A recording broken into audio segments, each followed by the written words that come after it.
Hi. I don't know whether you noticed that I was away for a while. I certainly noticed it. Mm, right, while I was away, there was national budget announced. Ever since I was little, I've used to find this whole exercise of national budget, the union budget, quite a boring one. Not much has changed despite the fact that I went ahead and took education in that stream, and partly because I wanted to understand what these people on the budget analysis talk about, because it used to be a bouncer for me. Not that it is completely caught by me, as in I completely 100% understand what's going on, but then let's say 90-95% things are okay in control. However, I still find this whole exercise of union budget and analysis dramatic, meaningless, useless, and there are reasons why I say that.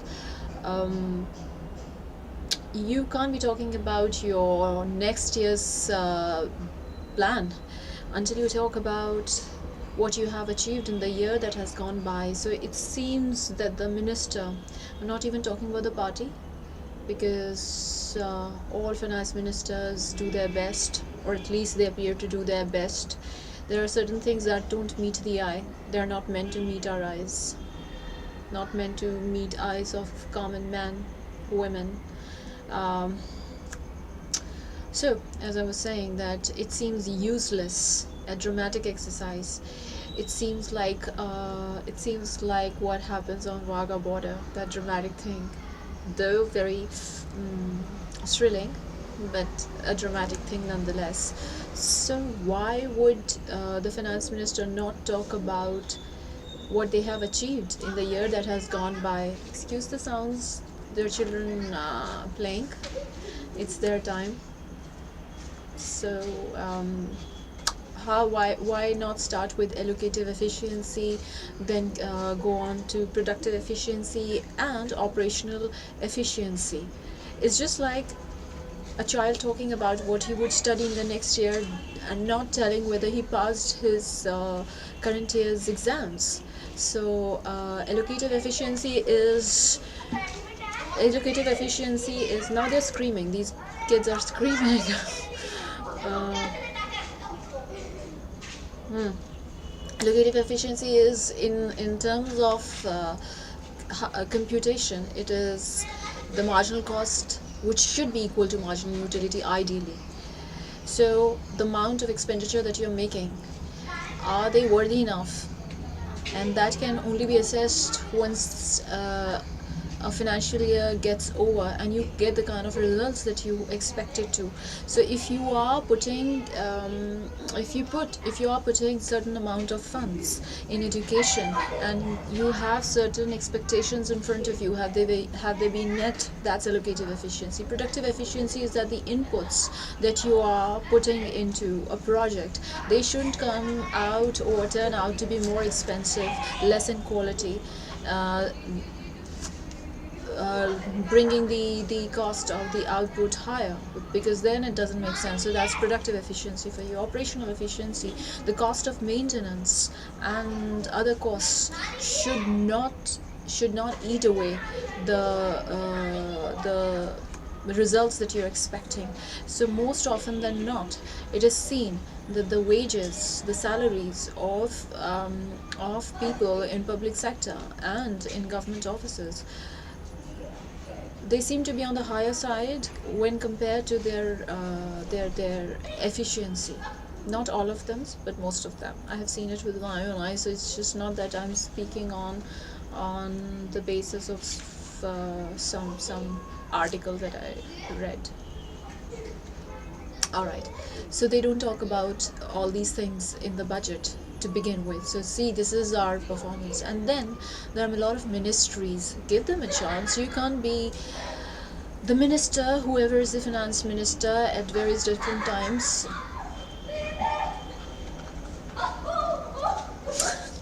All right. So at various different times, there have been different finance ministers. They read out things out of their own convenience. They talk about things which are good enough.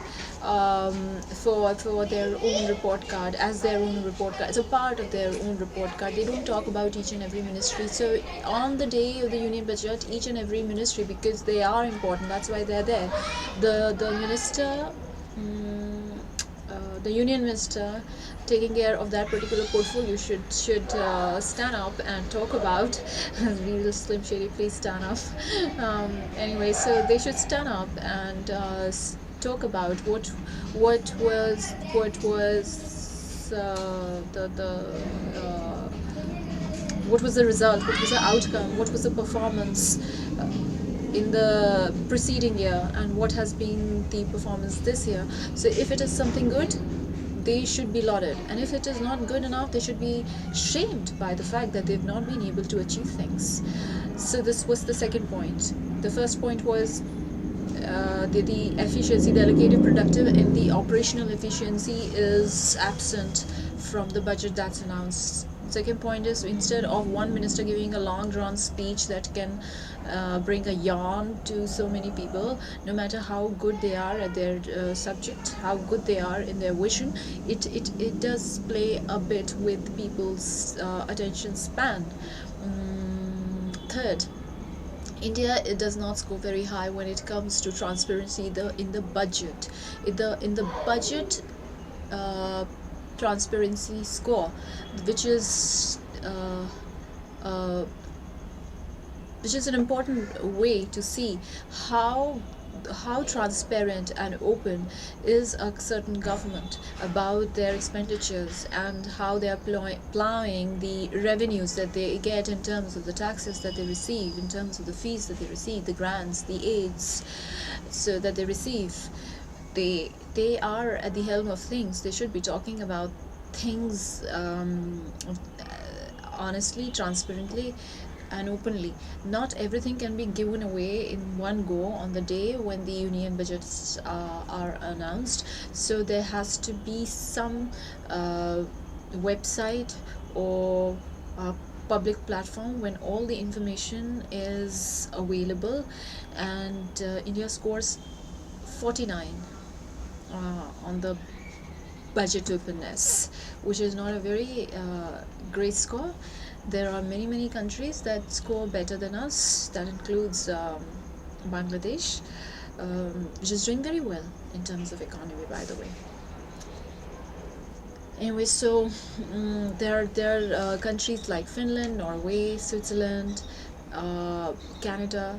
They have their transparency score more than 70%. So the government is quite open about where they're getting the money from, where they are investing it, and that's how anyone from any one of us can just get up and log on to the site, or take a hard copy available in form of a booklet for a particular year, and then things can be good, because each and every a certain ministry, a portfolio will come under scanner, and scanners are great when it comes to assigning accountability. Accountability is what's missing in Indian government, and it has been seen in all those countries that have gone for openness in the budget. Their growth rate has improved, because the corruption has gone down. Which has resulted in not siphoning off the funds that are allocated for a certain field. So there are no leakages, or there are very few leakages. When there are very few leakages, the money goes where it is meant to go, and that's how better welfare is achieved, better economic growth is achieved. So because all these places, all those sectors where government is putting money into, are connected to our economic growth. We are not doing for the heck of it. So there has to be greater transparency. About 1.5 to 2% greater economic growth has been achieved in all those places, in all those countries that have gone for more openness and transparency in their budgets, in their national budgets. Alright, so this was the third point. Then has to be a fourth point, which is, since our country works on the quasi-federal governance, that is, there are several layers. There's union, there's state, there's local government, which includes municipal corporation, zilla or district, and we have a rural panchayat system. So mostly these leakages happen at these middle to lower rung when it comes to the levels, and it is seen oftener in big projects, the mega projects, because it's pretty much like, I'll give you an example. It's pretty much like there are innumerable toffees or chocolates in a box. So even if a few of them are stolen away, nobody would notice it. But when there are few, when they are numerable, counted in certain limited amount, each and every chocolate or a toffee is taken account of. So big projects have to be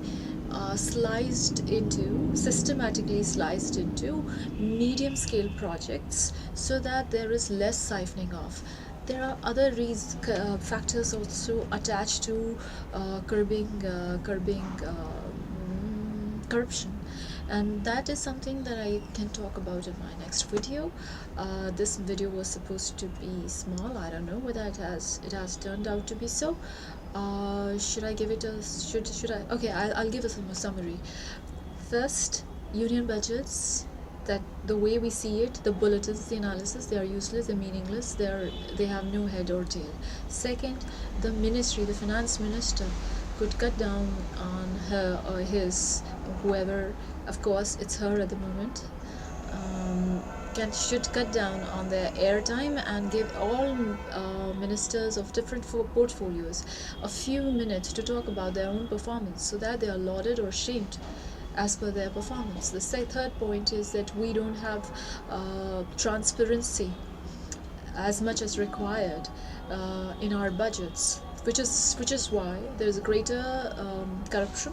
There's greater siphoning off, which means diversion of funds from the itinerary of the process or the circular flow.